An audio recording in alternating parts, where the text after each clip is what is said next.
സിറിയയിൽ അമേരിക്കൻ പിന്തുണ സേനയും തുർക്കി പിന്തുണ സേനയും നേരിട്ട് ഒരു സംഘർഷത്തിൽ ഏർപ്പെട്ടിട്ടുണ്ട്. മൻബിജ് എന്ന് പറയുന്ന വടക്ക് കിഴക്കൻ സ്ഥലങ്ങളെ നോക്കി ഈ രണ്ട് വിഭാഗങ്ങൾക്കിടയിൽ ഒരു പ്രശ്നം നടക്കുന്നുണ്ട്.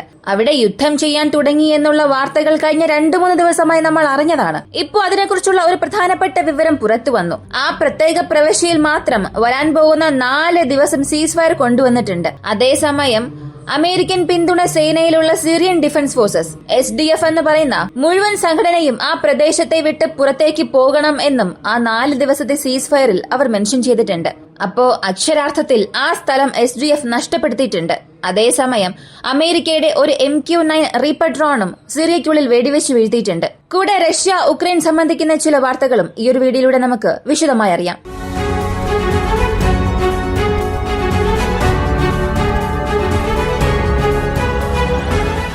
റഷ്യ ഉക്രൈൻ സംബന്ധിക്കുന്ന വിവരങ്ങൾ നമുക്ക് ആദ്യം അറിയാം. അതിനുശേഷം സിറിയ സംബന്ധിക്കുന്ന വാർത്തകളിലേക്ക് പോകാം. റഷ്യ ഉക്രൈൻ യുദ്ധത്തിൽ ATACMS ഉക്രൈൻ റഷ്യയ്ക്കുള്ളിൽ 3ാം തവണ ഉപയോഗിച്ചതിന് റഷ്യ എത്രയും പെട്ടെന്ന് പ്രതികാരം ചെയ്യാൻ പോകുന്നുവെന്നുള്ള വാർത്തകൾ നമ്മൾ അവസാനമായി അറിഞ്ഞതാണ്. ഇപ്പോ ഏത് തരത്തിലായിരിക്കും അവർ ഈ ഒരു ആക്രമണം നടത്തുക? അല്ലെങ്കിൽ ഇപ്പോ ക്രിസ്മസ് വരികയാണല്ലോ. ഈ ക്രിസ്മസ് ഉക്രൈനിലും റഷ്യയിലും വലിയ രീതിയിൽ ആഘോഷിക്കും. അതിനു മുൻപ് ഒരു പ്രിസണർ ഓഫ് സ്വാപ്പ് നടത്താം. അല്ലെങ്കിൽ ഏതെങ്കിലും രീതിയിൽ ക്രിസ്മസ് സമാധാനത്തോടുകൂടി ആഘോഷിക്കുന്ന രീതിയിൽ ഏതെങ്കിലും ഒരു കാര്യം ചെയ്യാമെന്ന രീതിയിൽ ഹംഗേരി 2 രാജ്യങ്ങൾക്കിടയിൽ ഒരു ചർച്ച നടത്തി. എന്നാൽ അവിടെ പ്രിസണർ ഓഫ് സ്വാപ്പ് ഡീലിനും സീസ് ഫയർ കൊണ്ടുവരാനുള്ള ആ ഒരു ആവശ്യത്തിനും 2 ഭാഗത്തിൽ നിന്നും വലിയ രീതിയിലുള്ള പുരോഗമനം കണ്ടില്ല. റഷ്യ ഓക്കെ, ഈ സീസ് ഫയർ ഞങ്ങൾക്ക് ശരിയാണ്, ഹംഗേരി ഒരു നെഗോസിയേഷൻ ചെയ്യണം, അല്ലെങ്കിൽ ഞങ്ങളുടെ പോയിന്റ്സ് പറയുകയാണ്, അത് ഞങ്ങൾക്ക് യാതൊരുവിധ എതിർപ്പുമില്ല, ഇവിടെ സമാധാനം കൊണ്ടുവരാൻ ഞങ്ങൾ എപ്പോഴും ഒരു സമാധാന ചർച്ചയ്ക്ക് തയ്യാറാണ്, പക്ഷേ ഞങ്ങളുടെ വ്യവസ്ഥകൾ തൃപ്തികരമാകണം. ക്രിസ്മസുമായി അനുബന്ധിച്ച് ടെമ്പററിയായി ഒരു സീസ് ഫയർ കൊണ്ടുവന്നാലും ശരി, അതല്ല 2 രാജ്യങ്ങൾക്കും ഇടയിൽ യുദ്ധ തടവുകാരെ മാറ്റുന്ന രീതിയിൽ ഏതെങ്കിലും ഒരു അറിയിപ്പായാലും മതി, എല്ലാത്തിനും ഞങ്ങൾ തയ്യാറാണെന്ന് അവർ ഒരു സ്റ്റേറ്റ്മെന്റിൽ പറഞ്ഞു. എന്നാൽ ഉക്രൈൻ ഈ ഒരു ഡീൽ നിരസിച്ചു. പെട്ടെന്ന് നമ്മൾ ഒരു ചർച്ചയ്ക്കകത്തേക്ക് പോയാൽ അല്ലെങ്കിൽ പ്രിസണർ ഓഫ് സ്വാപ്പ് ചെയ്താൽ ഇതിൽ റഷ്യയ്ക്കായിരിക്കും കൂടുതൽ നേട്ടമുണ്ടാവുക. ഉക്രൈന് ഇതിൽ യാതൊരുവിധ ലാഭവും ഇല്ല.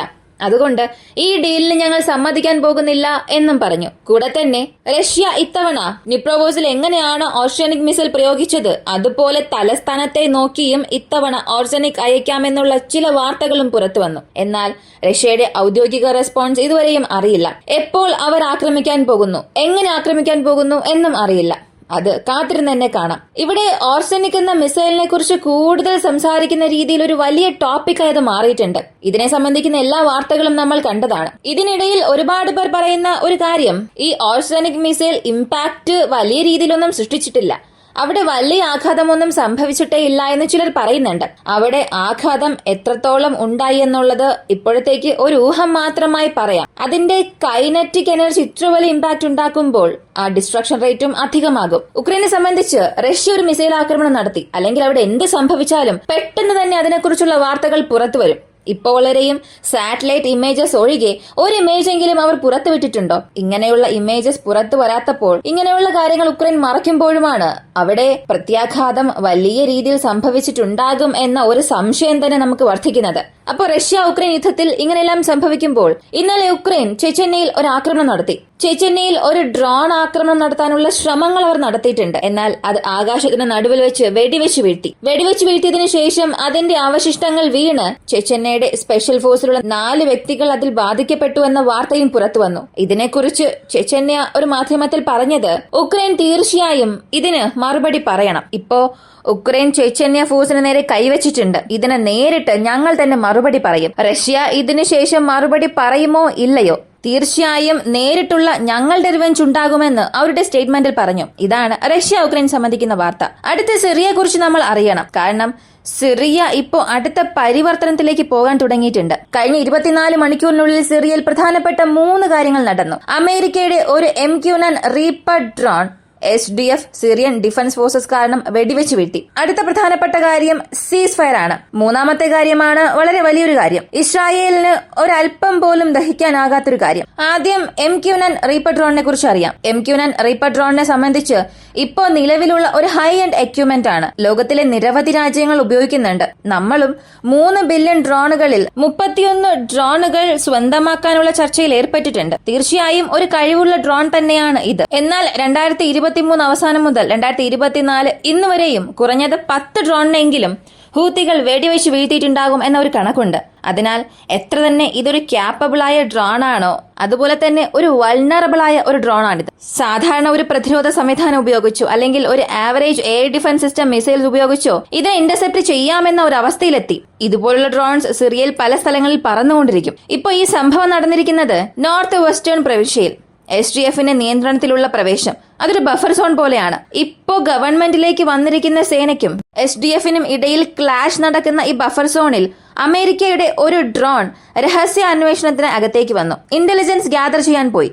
ആ തവണ അതിനെ മിസ്കാൽക്കുലേറ്റ് ചെയ്ത് തുർക്കിയുടെ ഒരു ഡ്രോൺ ആയിരിക്കും വരുന്നത് എന്ന് ചിന്തിച്ച് SDF അവരുടെ ടെറിട്ടറിക്കുള്ളിൽ വെച്ച് തന്നെ വെടിവെച്ച് വീഴ്ത്തുന്നു. ബൈറക്താർ ഡ്രോണൊക്കെ സിറിയയിൽ വളരെ വലിയൊരു റോൾ പ്ലെയർ ആണ്. അങ്ങനെയുള്ള ഒരു ഡ്രോൺ ആണ് വരുന്നത് എന്ന് ചിന്തിച്ച് മിസ്കാൽക്കുലേറ്റ് ചെയ്ത് വെടിവെച്ച് വീഴ്ത്തിയെന്ന് അമേരിക്കയുടെ സ്റ്റേറ്റ്മെന്റ് പറയുന്നു. ഇത് SDF ആണ് വെടിവെച്ച് വീഴ്ത്തിയത്, അവരാണ് ഇതിന് കാരണമെന്ന് ഞാനല്ല പറയുന്നത്. ഇങ്ങനെ ഒരു ഡ്രോണിനെ അവർ വെടിവെച്ച് വീഴ്ത്തിയെന്ന് അമേരിക്കയാണ് ഔദ്യോഗികമായി പറഞ്ഞത്. കൂടാതെ അത് ഫ്രണ്ട്ലി ഫയർ കാരണം ഇന്റർസെപ്റ്റ് ചെയ്തു എന്നും പറഞ്ഞു. അതിന് ചില തെളിവുകളും അവർ നൽകിയിട്ടുണ്ട്. താഴെ വീണ ആ ഡ്രോൺ വലിയ നാശനഷ്ടങ്ങളൊന്നും സംഭവിച്ചില്ല, ചെറിയ കേടുപാടുകളോടുകൂടി താഴെ വീണു. അങ്ങനെ വീണതിന് ശേഷം അതിലുള്ള സെൻസിറ്റീവ് പാർട്സ് മാത്രം, അതിന്റെ ഡേറ്റാസ് എതിരാളികളുടെ കൈകളിൽ പോകാതിരിക്കാൻ സെൻസിറ്റീവ് പാർട്സിന് മാത്രം റിമൂവ് ചെയ്തിട്ട് അപ്പൊ തന്നെ അതിനെ മുഴുവനായും നശിപ്പിച്ചു. അതിന്റെ വീഡിയോയും ഓൺലൈനിൽ അവൈലബിൾ ആണ്. അപ്പോൾ ഈ MQ-9 റീപ്പർ ഡ്രോണിന്റെ റിലയബിലിറ്റി, അതിന്റെ വിശ്വാസ്യത വളരെ കുറഞ്ഞിരിക്കുന്നു. സാധാരണ ഒരു വിമത ഗ്രൂപ്പുകൾക്ക് പോലും അതിനെ ഇന്റർസെപ്റ്റ് ചെയ്യാൻ കഴിയുമെങ്കിൽ ഇന്ത്യ നമ്മൾ വാങ്ങുകയാണെങ്കിൽ നമുക്കുള്ള ശത്രുക്കളെ കുറിച്ച് നമുക്ക് നന്നായി അറിയാമല്ലോ. അങ്ങനെയാണെങ്കിൽ നമ്മൾ ഇത് ശ്രദ്ധയോടുകൂടി കൈകാര്യം ചെയ്യേണ്ട ഒരു വിഷയം തന്നെയാണ്. അടുത്തത് സീസ് ഫയർ ആണ്. അലപ്പോയുടെ വടക്ക് കിഴക്കൻ ഭാഗത്തുള്ള മൻബിജ് ഭാഗത്ത് ഈ 2 വിഭാഗങ്ങൾക്കും ഇടയിൽ കഴിഞ്ഞ 3 ദിവസമായി രൂക്ഷമായ ഒരു സംഘർഷം നടക്കുകയാണ്. എവിടെയെല്ലാമാണോ സിറിയൻ നാഷണൽ ആർമി, തുർക്കി ബാക്ക്ഡ് ഗ്രൂപ്പ്സ് അവരുടെ ലോജിസ്റ്റിക്സ് ഹബ് ഉള്ളത്, അല്ലെങ്കിൽ എവിടെയാണ് അവരുടെ വാഹന വ്യൂഹം വരുന്നത്, അവിടെ നോക്കി SDF നേരിട്ട് ഒരു ഡ്രോൺ സ്ട്രൈക്ക് ചെയ്യാൻ തുടങ്ങി. അവിടെ ഈ 2 വിഭാഗങ്ങൾക്കുമിടയിൽ കഴിഞ്ഞ 3 ദിവസമായി രൂക്ഷമായ ഒരു സംഘർഷം നടക്കുകയാണ്. എവിടെയെല്ലാമാണോ അവരുടെ ലോജിസ്റ്റിക് ഹബ് ഉള്ളത്, അല്ലെങ്കിൽ എവിടെയാണോ അവരുടെ വാഹന വ്യൂഹം വരുന്നത്, അവിടെ നോക്കി SDF നേരിട്ട് ഡ്രോൺ സ്ട്രൈക്ക് ചെയ്യാൻ തുടങ്ങി. പകരം ഇവർ അവരുടെ പീരങ്കി ആക്രമണവും ടാങ്കുകളുടെ സപ്പോർട്ടോടുകൂടിയുള്ള ആക്രമണവും നടത്തി. അസാദ് സർക്കാരിൽ നിന്നും ഏത് തരത്തിലുള്ള പീരങ്കികളാണോ എടുത്തത് അത് ഉപയോഗിച്ചും ആക്രമിക്കാൻ തുടങ്ങി. അപ്പോ ഈ 2 വിഭാഗത്തിനും ഇടയിൽ ഒരു ഹെവി ക്ലാഷ് കഴിഞ്ഞ 70 മണിക്കൂറിലധികം നടന്നു. ഇതിന്റെ അവസാനം സംഭവിച്ചത് ഈ ഒരു നിർദ്ദിഷ്ട പ്രദേശം അവിടെ 4 ദിവസത്തേക്ക് ഒരു സീസ് ഫയർ കൊണ്ടുവരുന്നു. അങ്ങനെ കൊണ്ടുവന്നപ്പോൾ ആ ഒരു പ്രദേശം മുഴുവനും SNAയുടെ നിയന്ത്രണത്തിലാണ് ഉണ്ടാവുക. അതായത് ആ എല്ലാ സോണും അലപ്പോയുടെ നോർത്ത് ഈസ്റ്റേൺ സൈഡ് വിട്ട് എവിടെയെല്ലാമാണോ SDFന്റെ നിയന്ത്രണത്തിലുള്ളത് അവിടെ വിട്ട് അവർ പോകണം. അങ്ങനെ പിൻവാങ്ങിയതിനു ശേഷം എന്തായാലും അവർ വീണ്ടും ക്യാപ്ചർ ചെയ്യാൻ പോകുന്നില്ല. ക്യാപ്ചർ ചെയ്യണമെങ്കിൽ വീണ്ടും ഒരു വലിയ ബാറ്റിലിന് ശേഷം മാത്രമേ തിരിച്ചെടുക്കാൻ സാധിക്കൂ. അങ്ങനെ ഒരു സീസ് ഫയർ ഉണ്ടായിട്ടുള്ളത് അമേരിക്കൻ ബാക്ക്ഡ് ഫോഴ്സസിന് ഒരു വലിയ തിരിച്ചടിയാണ് സൃഷ്ടിച്ചത്. മറുവശത്ത് നേരിട്ട് തുർക്കിയുടെ വ്യോമസേനയും കുർദിഷ് റിബൽസ് എവിടെയാണോ ഉള്ളത് അവരുടെ പ്രദേശങ്ങളെ നോക്കി 70-ലധികം എയർ സ്ട്രൈക്സ് ചെയ്യാൻ തുടങ്ങിയിട്ടുണ്ട്. അപ്പോ അടുത്ത ഘട്ടത്തെ നോക്കി സിറിയ പോയിക്കൊണ്ടിരിക്കുകയാണ്. അവസാനമായി നമ്മൾ അറിയാൻ പോകുന്നതാണ് ഈ അണ്ടർഗ്രൗണ്ട് ബങ്കേഴ്സ്. സിറിയയുടെ ആർമിയിൽ ഇപ്പോൾ എന്തെല്ലാമാണോ ആക്റ്റീവായി ഉള്ളത്, നാവൽ ഫോഴ്സ്, അവരുടെ ഗ്രൗണ്ട് ട്രൂപ്സിന് ആവശ്യമായ എമുനേഷൻസ്, എയർഫോഴ്സ്, വിമാനങ്ങൾ, അവർക്ക് ആവശ്യമായ ആയുധങ്ങൾ, ഇവയെല്ലാം എവിടെയെല്ലാമാണോ ഉള്ളത് അതിന്റെ 70 മുതൽ 80% വരെയും പൂർണ്ണമായും നശിപ്പിച്ചു. അണ്ടർഗ്രൗണ്ട് ബങ്കേഴ്സിൽ ഉണ്ടായിരുന്ന മിസൈൽസ് ഉൾപ്പെടെ സിറിയയുടെ പ്രദേശങ്ങളിൽ ഉണ്ടായിരുന്ന എല്ലാ ആയുധങ്ങളും ഇസ്രായേൽ നശിപ്പിച്ചു. ഇതാണ് യഥാർത്ഥ സത്യം. ഒരു ദിവസം ശരാശരി 110 മുതൽ 130 സ്ഥലങ്ങൾ വരെയും അവർ ടാർഗറ്റിൽ കൊണ്ടുവരുന്നുണ്ട്. കഴിഞ്ഞ 2 ദിവസത്തിൽ 491 സ്ഥലങ്ങളിൽ ഇസ്രായേലിന്റെ എയർഫോഴ്സ് മാത്രം സ്ട്രൈക്ക് ചെയ്തു. സദാൻ പ്രദേശങ്ങളിൽ നടക്കുന്നതും ഇസ്രായേൽ നാവൽ ഫോഴ്സ് അറ്റാക്ക് ചെയ്യുക, ഇതെല്ലാം പ്രത്യേക കണക്കാണ്. ഇസ്രായേലിന്റെ എയർഫോഴ്സ് മാത്രം ഇത്രത്തോളം പ്രധാനപ്പെട്ട സ്ട്രൈക്ക് ചെയ്യാൻ തുടങ്ങിയിട്ടുണ്ട്.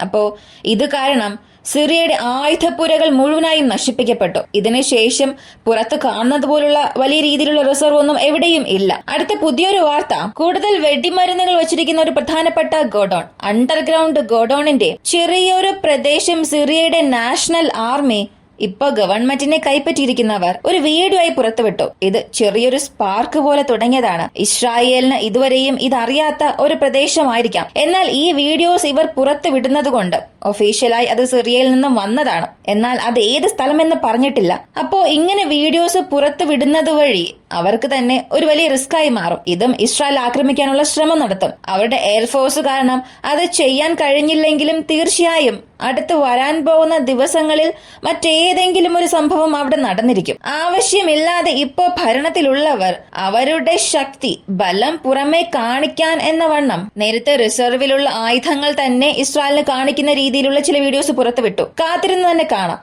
ഇതിന്റെ അവസാനം എന്താകുമെന്ന്. അടുത്ത് ഒരു M1 അബ്രാംസ് ടാങ്കിനെ റഷ്യയുടെ 2 ഡ്രോൺസ് മത്സരിച്ച് നശിപ്പിച്ചു. അതിന്റെ വീഡിയോസ് ആണ് ആദ്യത്തേത്. അടുത്തുള്ളത് ഇൻഫാൻട്രി ഫൈറ്റിംഗ് വെഹിക്കിൾസ്. ഉക്രൈന്റെ ഇൻഫാൻട്രി ഫൈറ്റിംഗ് വെഹിക്കിൾസ് റഷ്യയുടെ FPV ഡ്രോൺ അതിന്റെ സ്പീഡിലേക്ക് തന്നെ മാച്ച് ചെയ്ത് ഏറെ സമയമായി സറൗണ്ട് ചെയ്തുകൊണ്ടിരുന്നു. എവിടെ ആക്രമിച്ചാൽ അത് നശിക്കും, എവിടെ തട്ടിയാൽ അത് വീഴുമെന്ന് നിരീക്ഷിച്ച് നേരിട്ട് ആ ഡ്രൈവറുള്ള സെക്ഷന് മുകളിൽ ചെന്ന് അവിടെ തന്നെ ആക്രമിച്ചു. കാരണം ഡ്രൈവർ സെക്ഷൻ ഡിസേബിൾ ചെയ്താൽ പിന്നെ ആ ടാങ്കിന് മൂവ് ചെയ്യാൻ സാധിക്കില്ല.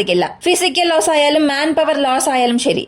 അപ്പോ അവിടെ എക്സാക്ട് ഒരു ടാർഗറ്റ് ചെയ്ത് റഷ്യയുടെ ഡ്രോൺ ആക്രമിച്ചു. ഡ്രോൺ വാർഫെയർ അടുത്ത ഘട്ടത്തിൽ നോക്കി പോകാൻ തുടങ്ങിയിട്ടുണ്ട്. ഈ പഠിക്കുന്ന കുട്ടികൾ, ഈ വീഡിയോ കാണുന്ന ആരെങ്കിലും നിങ്ങളുടെ ഫ്രണ്ട്സ് ആൻഡ് ഫാമിലിയിൽ ഏതെങ്കിലും ഒരു വ്യക്തി ഇത് സംബന്ധിക്കുന്ന സ്റ്റഡീസ് ചെയ്യുന്നുണ്ടെങ്കിൽ അവർക്ക് പ്രോപ്പറായ ഗൈഡൻസ് തന്നെ നൽകുക. വരാൻ പോകുന്ന കാലങ്ങളിൽ ഈ ഡ്രോൺ വാർഫെയർ വലിയ രീതിയിൽ പോകും. ചൈനയൊക്കെ ഇപ്പോ ഈ ഡ്രോൺസിന് വേണ്ടി പ്രത്യേക കോഴ്സുകൾ പോലും ചെയ്യുന്നുണ്ട്. ഡ്രോൺ സാങ്കേതിക വിദ്യയുമായി ചേർത്ത് AI പവർ ചെയ്ത ഡ്രോൺ ഷോ നടത്തുക, ഇതെല്ലാം അടുത്ത ഘട്ടത്തിലേക്ക് പോകാൻ തുടങ്ങിയിട്ടുണ്ട്. അതിനാൽ ഭാവിയിൽ ഈ ഡ്രോണിന്റെ ഉപയോഗം നമുക്ക് സങ്കല്പിച്ചു നോക്കാൻ കഴിയാത്തതിലും അപ്പുറമായി തന്നെ മാറും. ഈ ഒരു വീഡിയോയെ കുറിച്ചുള്ള നിങ്ങളുടെ അഭിപ്രായം കമന്റിൽ പറയുക. വീഡിയോ ഇഷ്ടമായാൽ ലൈക്ക് ചെയ്യുക, ഷെയർ ചെയ്യുക. നമ്മുടെ ചാനൽ ആദ്യമായി കാണുന്നവരാണെങ്കിൽ മറക്കാതെ സബ്സ്ക്രൈബ് ചെയ്ത് സപ്പോർട്ട് ചെയ്യുക. മറ്റൊരു വീഡിയോയുമായി വീണ്ടും കാണാം.